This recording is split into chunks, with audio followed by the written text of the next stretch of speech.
Wyoming Territory, late summer of 1882. The dust had not yet settled when everything changed for Elira Prescott. The wind cut sharp across the dry plains as Elira stood in front of the town's mercantile, her dress torn at the collar, blood trickling from her cheek. Her hands trembled, not from fear, but fury. The buttons of her blouse were clutched in her fists. Around her, a few townsfolk had stopped to stare, but none stepped forward. Not when the man she spoke against was Grady Malloy, the biggest rancher this side of Rock Creek. "I told you I won't sell," Elira said, her voice cracked but steady. "You can threaten me, you can swing your fists like a coward, but this land was my husband's, and now it's mine. I am not leaving." Grady's lip curled. "You were warned. That land should have been mine 10 years ago. You think because you got a spine, that makes you untouchable?" He shoved her back. She staggered against the wooden post behind her, the back of her head striking hard. A gasp went up from the crowd, and that was when the stranger stepped forward. "I'll stand with her," came a voice, deep and clear. The crowd turned as one. He was tall, lean from years in the saddle, his shirt dusty from the road. A rifle was slung across his back, but his hands rested calmly at his sides. His eyes were the color of storm clouds, steady and unafraid. "Elira Prescott," he said, nodding toward her. "Do you need a man to speak on your behalf?" Elira blinked. "No, I do not." He smiled faintly. "Good. Then I am not here to speak for you. I'm here to say no man puts his hands on a woman in front of me and walks away." Grady gave a low laugh. "Who the hell are you?" "Name's Xander Deighton," the man said. "I do not take kindly to men who beat women, especially not when they are standing up for what's theirs." Grady looked him over, then spit in the dirt. "You think you can stop me?" "I do not think," Xander said, stepping between Grady and Elira. "I act." There was a long silence. Then Grady spat again and walked away, his boots kicking up dust. "This is not over, Prescott," he growled. Elira lowered herself to the wooden bench outside the store, pressing a hand to her ribs. Her breath came shallow. "You all right?" Xander asked, crouching beside her. "Just bruises," she said. "No broken bones. You took quite a beating." "I have taken worse," she muttered. "But not recently." "You live alone?" Elira hesitated. "With my daughter. She's 7. Her name is Karra. My husband died 2 winters back. Fever." Xander nodded slowly. "I am sorry to hear that. You from around here?" she asked, her voice still tight. "No," he said. "I was headed to Cheyenne. Heard rumors about ranchers pushing folks off their land around Rock Creek. Thought I would ride through, see if someone needed help." She looked at him for a long time. "I reckon someone did." He smiled, then stood and offered his hand. "Let me take you home." She hesitated, then placed her hand in his. His grip was strong, but gentle. They rode in silence, her horse moving slower than usual as the pain in her side worsened. When they reached the small homestead, a one-room house with a lean-to barn and a stretch of sunburnt field, Karra came running from the house, her dark hair flying, eyes wide. "Mama!" Elira winced as Karra hugged her tight. "I am all right, sweetheart," she whispered. Karra looked up at Xander. "Who is he?" "This is Mr. Deighton," Elira said. "He helped me today." Karra tilted her head. "You gonna stay?" Elira opened her mouth, but Xander answered first. "If your mama lets me, I will stay until she does not need me anymore." Elira looked at him, surprised. "Why would you do that?" He shrugged. "Because someone should." That evening, Xander helped patch the broken fence along the north side. He worked quiet, sleeves rolled, sweat on his brow. Elira watched from the porch, Karra beside her, eating a biscuit. "You think he is nice?" Karra asked. Elira smiled softly. "I think he is kind." "That is not always the same as nice." Karra thought about it. "I like him." Elira looked down at her daughter, brushing a hand through her hair. "I do too." That night, Xander slept in the barn, but before he turned in, he stepped up onto the porch. "There will be trouble," he said. "Grady is not a man who takes no lightly." "I know," Elira whispered, "but I will not give him my land. I can help you protect it." "Why?" she asked again. "Why help a woman and her child you just met?" He looked at her, his face unreadable. "Because I was raised to believe that if you see someone being hurt, and you walk away, then you are no better than the one doing the hurting." She swallowed hard. "Good night, Elira," he said, stepping back into the dark. That night, when she lay beside Karra, Elira could not sleep. Her cheek throbbed. Her ribs ached, but what kept her awake was the quiet way Xander had stood beside her, not asking anything in return. No one had stood with her since James died. And now, a stranger had. The next morning, he was already out back, chopping wood. She stood in the doorway, arms crossed, watching him. "You do not have to do that," she called. He paused, wiping his brow. "I know." She smiled, and for the first time in a long time she felt safe. By mid-September, the air had cooled. Not enough to bring frost, but enough to draw the scent of dry sage and wood smoke into every breath. Xander had been on the homestead for 10 days, and though nothing had been spoken outright, his quiet presence had folded into their days like he'd always belonged. Elira stood at the washtub behind the house, her sleeves damp from rinsing Karra's calico dress. Her side still ached if she bent too quickly, but the bruising had faded to yellow. She winced as she wrung out the fabric. "You favor your left," Xander said, setting a bucket down beside the shed. "You should rest." "I don't rest well when things need doing," she said, glancing at the growing pile of laundry. "You get any help out here before I came?" "No. Couldn't afford to hire anyone after the harvest failed last fall." She met his eyes. "I plant it again come spring. It's growing, but I'll need every ear of corn and every potato to make it through the cold." He nodded, then walked to the barn without another word. Moments later, she heard the familiar creak of the tool rack and the rasp of a whetstone against metal. That afternoon, Karra sat on the porch carving notches into a stick. Xander joined her, carrying a small tin box. "What's that?" she asked, squinting. He opened it to reveal a set of dominoes, their white bone faces dulled with age. "Made these when I was about your age. My father taught me how to mark them proper."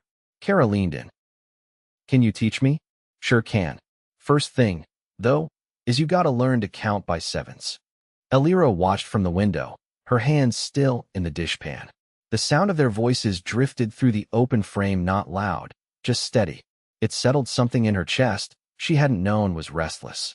That evening, after Karra had gone to bed, Elira stepped outside. The moon lit the grass in silver, and the wind had died down. Xander stood near the corral, one boot resting on the bottom rail.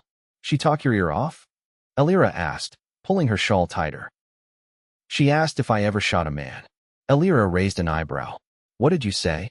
"Told her I had, but only when I had no other choice. She doesn't ask things unless she trusts someone." He nodded, eyes fixed on the horizon. "She's sharp. Not many her age would have patched that hen's wing like she did this morning. She's had to learn fast." He looked over at her then. "So have you." Elira didn't look away. "What did you do before this? Before you came through Rock Creek?" "Drove cattle mostly. Texas, Kansas, up through Nebraska. Took work where I could find it." "You ever stay anywhere?" "Not for long." He paused.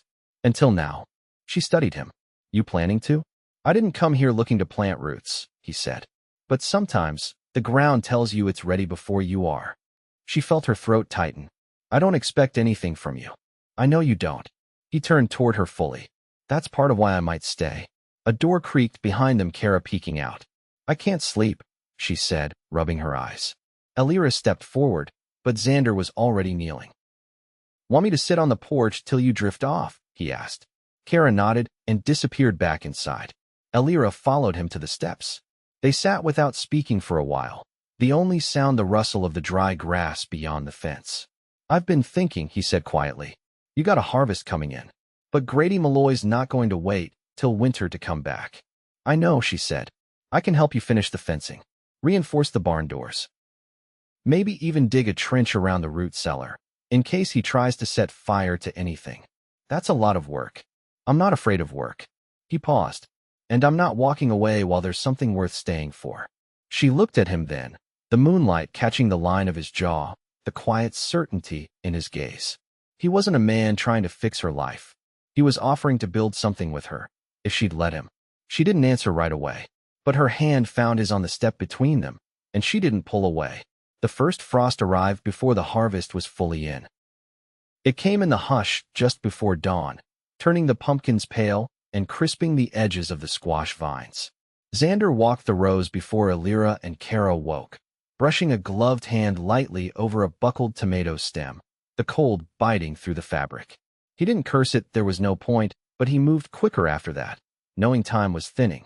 He found Elira feeding the chickens, her breath showing in short clouds. She didn't look up until he stepped beside her and held out the cracked water pail. "I'll carry it," he said. She handed it over without fuss, her hands raw from the cold. "I'll need to pull the cabbage today. If it freezes again, they'll split. Then I'll cut the corn," he said. "It's dry enough." They worked without much talk.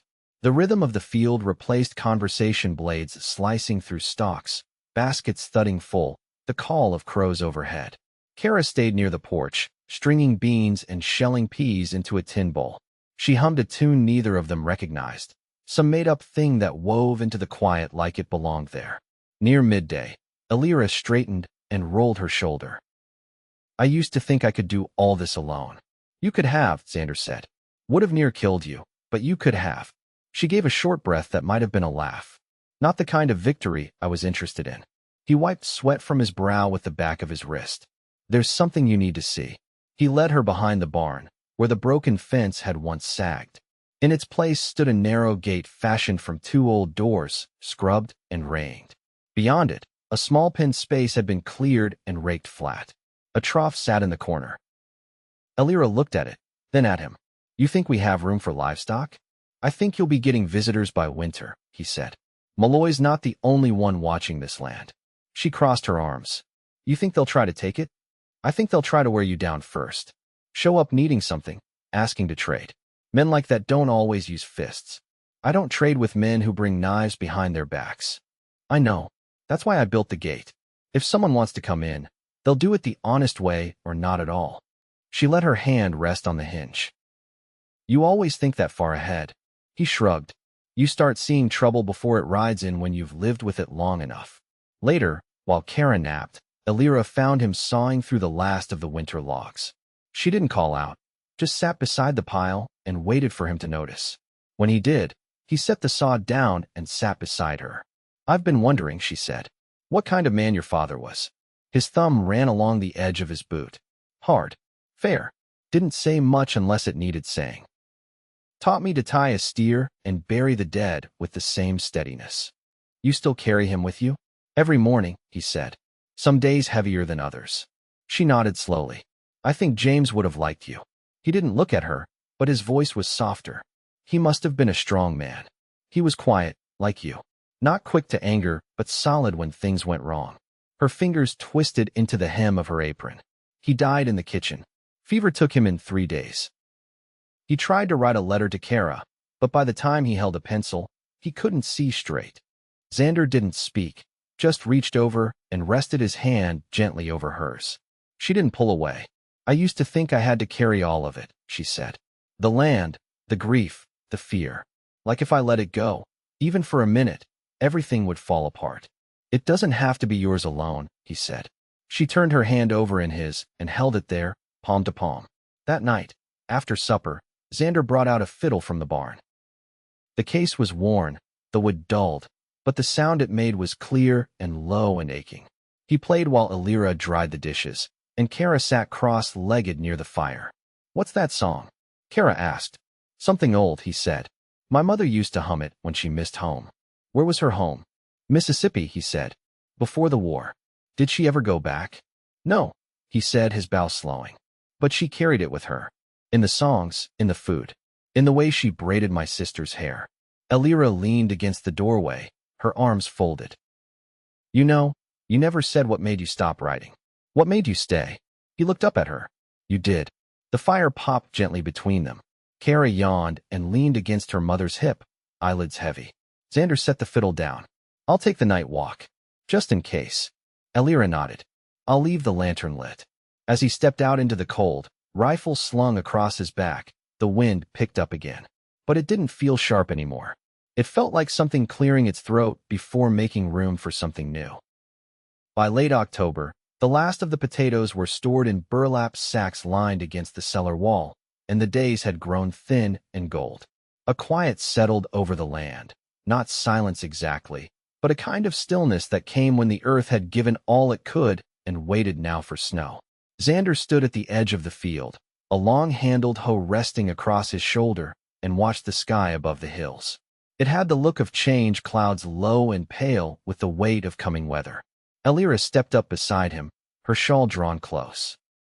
"You think we'll get snow before the week's out?" she asked. "Looks like it," he said.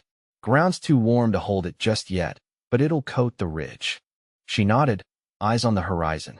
"Karra's asking about her father more lately." Xander turned to her. "What do you say?" "I tell her the truth. That he was good, that he loved her, that he worked himself near to death trying to give us a place to belong." She paused. "But I don't tell her everything. Not yet." He waited. "She saw me take the brunt of things after he passed. The worry, the cold nights without enough wood, the days I couldn't lift the axe. I don't want her to think survival is the only thing a life can be." Xander shifted the hoe to his other shoulder. "Then you show her the rest of it. You show her what comes after." "Is there always an after?" she asked. "There can be," he said quietly, "if you let someone carry part of the weight." That evening, when Karra brought in the last of the eggs, she handed one to Xander with both hands. "It's warm," she said. "I found it right under the hay." He took it carefully. "That's the best kind. Means the hen trusts her place." Karra looked up at him, thoughtful. "Do you trust yours?" He met Elira's eyes across the room. "I do." That night, while Karra slept curled under her quilt, Elira sat near the hearth, spinning wool with slow, practiced pulls. Xander pulled a stool close and held one of the cards steady for her. "I had a brother once," he said, watching the fibers twist. "He was younger, quicker to laugh. He enlisted at 17, never came back from Chickamauga." Elira didn't interrupt. "After that, my father stopped playing the fiddle," he continued. "Hung it on the wall and never touched it again. My mother wouldn't let anyone dust it." Elira looked up from the spinning. "Is that why you play now?" He nodded. "I like to think it keeps him close." They sat in the warmth, the fire soft on their faces, the wheel creaking gently between them. "Do you want to stay?" she asked after a long moment. "I already am," he said. "No," she said, setting the wool aside. "I mean truly. Not just through the snow or until Malloy makes another move. I mean stay in a way that means building something. With us." Xander leaned forward, resting his elbows on his knees. "I never thought I'd find this kind of place. Never thought I'd be the kind of man someone like you could ask that of." "You are," she said. "You've become him one day at a time." He looked at her, his face unreadable for a moment. Then he reached for her hand, slow and certain. "Then I will stay, and I'll build whatever you'll let me." Elira's fingers closed around his. "Then we start with tomorrow. We fix the barn eaves before the snow comes. And the porch rail," he added. Karra keeps snagging her sleeve on the splinter. A soft laugh escaped her lips. "Then the porch rail too." Outside, the wind shifted, carrying the scent of cold pine and distant rain. But inside, the home held steady. A fire burning low, a woman and a man beside it, and the space between them no longer filled with fear or sorrow, but with the quiet beginning of something whole. The first snowfall drifted in like a secret, soft and slow, lacing the yard in white before the sun had fully risen. Elira stood at the window with her arms wrapped around her waist, watching it gather along the fence posts and settle on the narrow roof of the chicken coop. Beside her, Karra pressed a hand to the glass, her breath fogging the pain. "Looks like it's staying this time," Elira said. Karra nodded. "Do you think the rabbits will come out after it stops?" "They might, if the cold doesn't run too deep." Behind them, the fire crackled as Xander stirred the coals, coaxing the flame higher. He didn't speak much in the mornings, not from silence, but patience. He waited until the day told him what it needed. Elira turned from the window. "We'll need to check the loft. If the snow keeps on, the ridge beams'll take weight." "I'll go up after breakfast," Xander said, laying another log across the grate. "And the west wall wind's been hitting it harder. I'll brace it tighter." She reached for the kettle on the hearth and poured hot water into the basin. "You always see the places that need shoring. Learn to notice what gets missed," he said. "That's where things usually give." Later, while Karra read beside the stove, Xander climbed into the barn loft with a hammer tucked through his belt and a handful of nails in his coat pocket. Elira followed, bringing a strip of canvas she'd stitched from old flour sacks. The haymow held a stillness that felt older than the land itself. Light came in through the slats, sharp and clean, and the smell of dry straw and pine pitch hung thick in the quiet. "Here," Xander said, pointing to the seam where the rafters met. "Snow's pressing on it. Elira passed him the canvas. "You ever think about adding on?" he asked, setting the fabric in place and driving in a nail. "I've thought about everything," she said. "But this place was built for less than we need and more than I could afford. I made do." "You've done more than that." She didn't answer. He turned to her, his fingers brushing a strand of hair from her cheek that the cold air had pulled loose from her braid. "I was thinking," he said, "about spring." "What about it?" "I'd like to plant something here. Not just to eat. Peonies, maybe. My mother had them out front, even when the house was falling in on itself. She said roots didn't care about bad years. Just soil and sun." Elira looked at him, her breath shallow. "You want to stay through spring?" "I want to stay through everything," he said. She didn't blink. "Then marry me." He blinked once, but didn't look away. "You mean it?" "I do." He stepped forward, hands cupping her face. "Then yes. 100 times yes." She leaned into him, and the kiss was not sudden, not rushed, but quiet and solid, like a vow spoken between heartbeats. Outside, snow slid from the barn roof in a soft hush.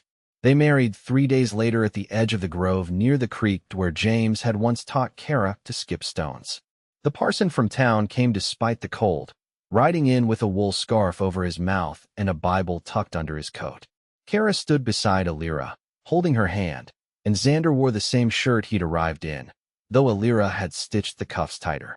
There was no crowd, no music, no feast. Just the wind moving through the bare cottonwoods and the warmth of hands joined together. Afterward, Karra tugged at Xander's coat and asked if he'd show her how to track deer in snow. He promised he would come morning. That night, they sat by the fire, the three of them, sharing cornbread and the last of the blackberry preserves. Karra fell asleep with her head on Elira's lap, and Xander reached across the hearth to pour her a cup of warm cider. "I never believed a life like this existed," he said quietly. Elira ran a hand through Karra's hair. "Neither did I. Not after losing James. I thought the rest of my life would be surviving it. And now I'm living it." He reached for her hand, their fingers twining in the firelight. Years passed, and the land remembered them. In spring, peonies bloomed along the fence, pale pink and soft as rain. Xander built a second room onto the house, and Elira planted herbs by the kitchen door. Karra grew taller, her hair dark like her father's, her eyes full of questions she no longer had to ask alone. They weren't rich. They weren't known. But they had each other, and the land, and the kind of love that doesn't need telling because it's shown in every step, every shared chore, every glance across a table. And when the wind came again, it found a home that didn't tremble, because love had rooted there quiet, steady, and sure.